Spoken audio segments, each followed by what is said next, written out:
And I just, my number one thought, and if you're just joining and you don't know what happened, Los Angeles meeting, Kevin Durant, Rich Kleiman, Joe Tsai, owner of the Brooklyn Nets, Steve Nash, Marks, the GM, they're all there. They're all getting into a room. Guess what? We actually love each other. Let's move forward. Oh, it's so great. By the way, that's not how the conversation actually went. It went something like this. Hi, Kevin, Rich. Yeah, no one wants to give us anything for you. So you're going to have to figure this out. Either you play for us or you play for no one. Or you don't play. Right. Right. That's what it comes down to. And so here we are. So now all of a sudden we're all going to just stay. It's Al Green. Well, we're going to stay together. All right.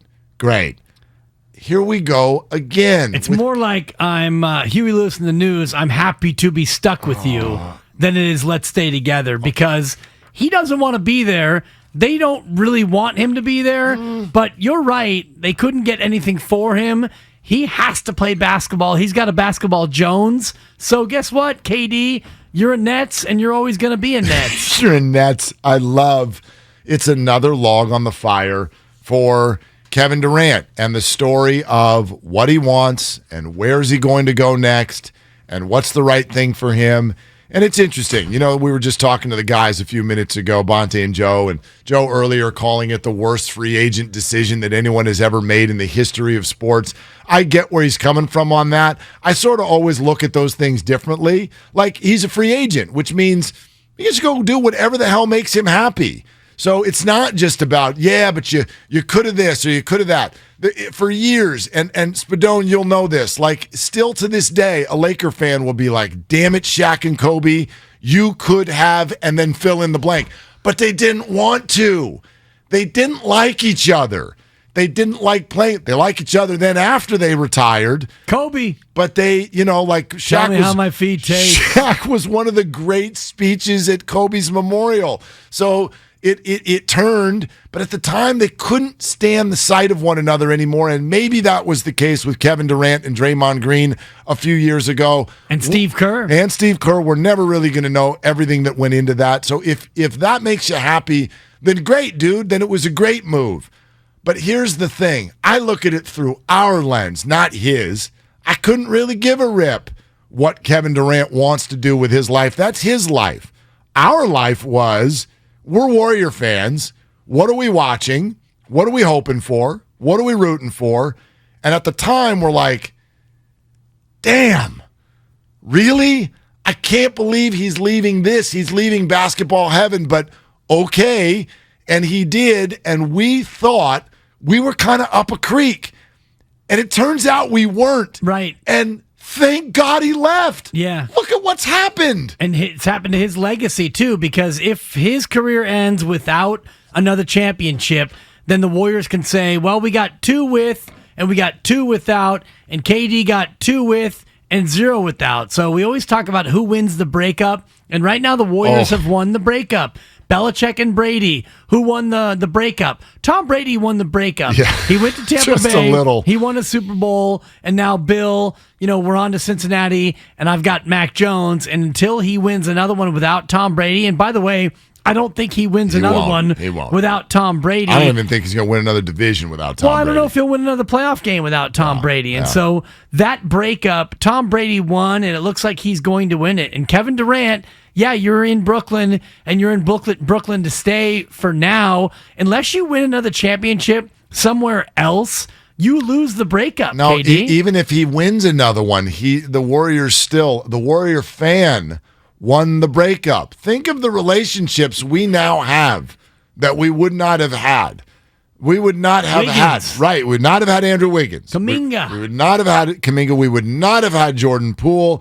We would, and I mean that because he would not have had room to become the player that he was, and we would not have the experience we just had with another championship with such a built-up, homegrown feel. Everybody, did we take any phone calls? Anyone who said, I liked the KD championships more than I liked this one. I'm here for the fan experience. That's who we are. Those championships are third and fourth if you rank the 4 chips. Like, without a doubt. Right. And I get that the first time is usually the most special, and so for a lot of people, that's number one. But this one's close. This one might have been number 2, but for some people, it might have been number 1. Right. Because both of them had a little bit of a surprise feel to them. Both of them had characters coming to the top of the TV show that you didn't see coming. I mean, Wiggins, watching his entire career arc change in the span of essentially 2 series. I was going to say Dallas and Boston. You're right. I mean, 4 weeks. Wow. And we're never going to forget that. GP2.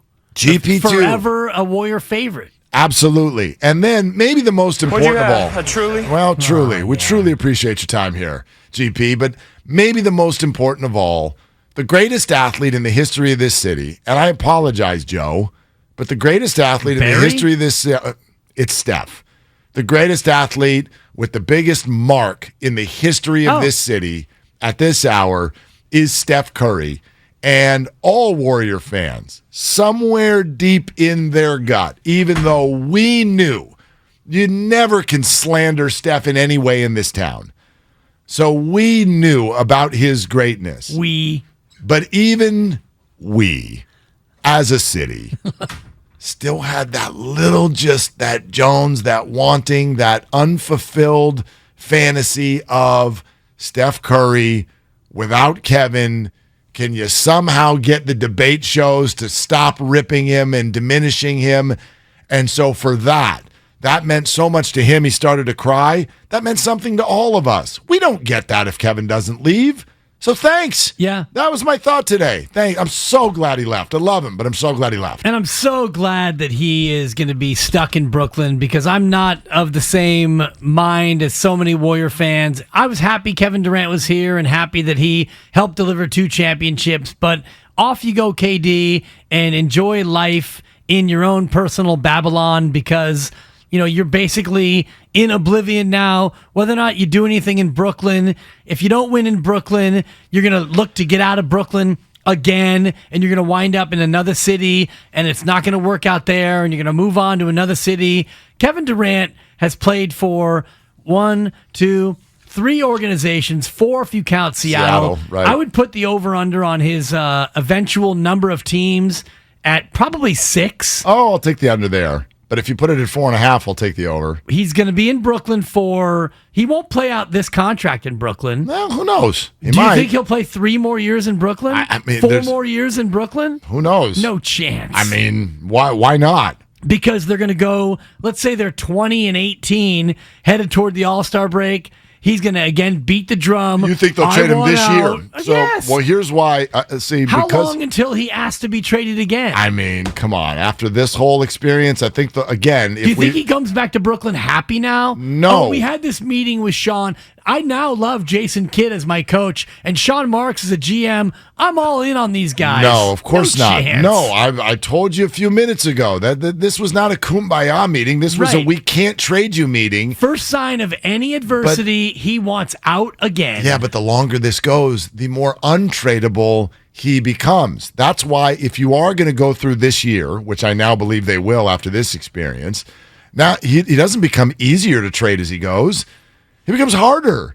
The salary is still going to be $50 million, and he's only going to be another year older, and then another year older, and then another year older, and no one is acquiring Kevin Durant at age 36 for $55 million. Like, no one's going to do that. So I just think a lot of times when we look at all the trades we discuss. A lot of times it is a leverage play, but a lot of times it's not all we kissed and made up.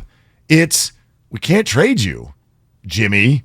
There is no deal. It's a different story. It's a very different story. And as you know, I don't rip the 49ers for it because I think it's too easy of a take. Oh, they messed this up. I'm sorry, what were they supposed to do? Like, no one's got another solution. But that's where these conversations often end up.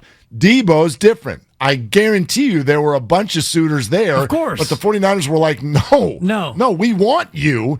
And period. That's the end, and we're going to figure this thing out.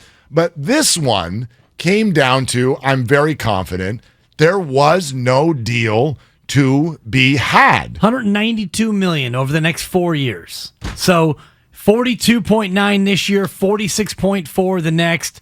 There's going to get to a point where, he has to be either kept or dealt, and his contract goes through when he's 37 years old. So to your point, if you get to that point, let's say he goes through 3 more years, he's going to make 53.2 in his final year.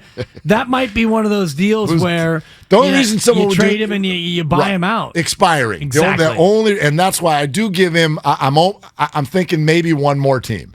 There might be a back end of the career, one more Carmelo Anthony experience. Let me go hit some threes for the Lakers or something when I'm 38, maybe. But how many teams has Carmelo played for? Like 5 or 6? I feel like game show music now. Yeah, and I think that Kevin Durant's career is going to likely end up in that way, where I don't think Kevin Durant's going to want to stop playing basketball. He loves the game. Oh, he's never going to want to stop. Once he gets, through 2 or 3 years of this Brooklyn deal, then he's an expiring. He goes to a team. He plays a year. He leaves. He goes to another team for a year. He leaves. He goes to another team. I'm going to put the over under at 5.5 teams. He's going to end up playing for more teams than you think. I'll take the under. You take the over. Yeah, let's bet $8,000. Sounds great. Okay, perfect. Because it's going to be 4 years from now. Years. Yeah, exactly. We'll see. We'll see what's happening by then.